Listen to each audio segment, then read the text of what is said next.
મારે એ બ્રાહ્મણ હારે 14 વર્ષથી સંબંધ હતો. તે સિવાય મારે સંતાન બારાની તકલીફ હતી, એટલે જસ્ટ આપણે કુંડલી તો દેખાડવા ગયા હોય, પછી એને મારી ઘરના ઉપર તાંત્રિક વિધિ કરી અને એનું શારીરિક શોષણ કર્યું છે.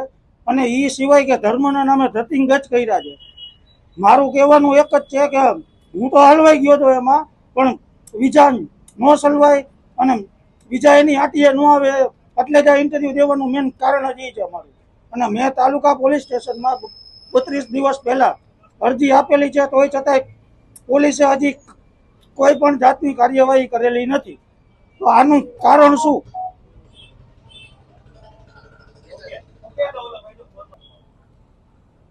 ધર્મના નામે ધતિંગ કરી મારી સાથે 5 વર્ષ શારીરિક શોષણ કર્યું. મારા પતિ સાથે એમને 14 વર્ષથી સંબંધ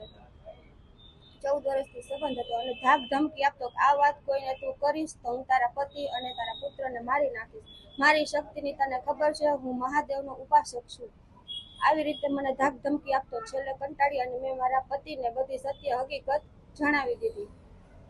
આ મુજબ અમે પોલીસને પણ એમના વિરુદ્ધ કાર્યવાહી કરવા માટે કીધેલું છે, પણ પોલીસ 30 દિવસથી કોઈ કાર્યવાહી એના વિરુદ્ધ કરતી નથી.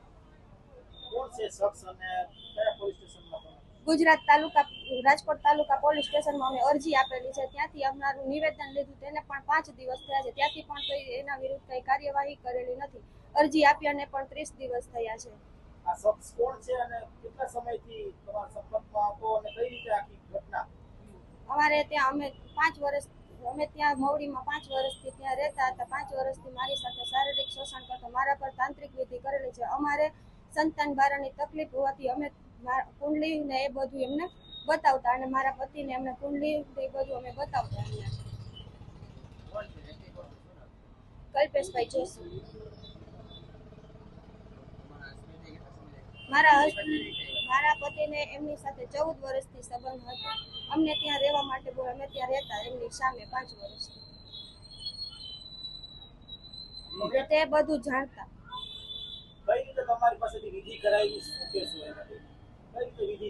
એ મને દીકરી કહેતો કે એની ઉંમર 47 કે 48 વર્ષ, તું મારી દીકરી છે. મારા પતિ પણ તેમને બધી કુંડલી અને એ બધું એમને બતાવતા અને એમણે કીધું કે સંતાન બારાની તકલીફ છે. પછી એમને મને આ વાત કરી અને મારા ઉપર તાંત્રિક વિધિ કરી અને મારું શારીરિક શોષણ કર્યું. તાંત્રિક વિધિ કઈ રીતે કરવામાં આવી તમારે?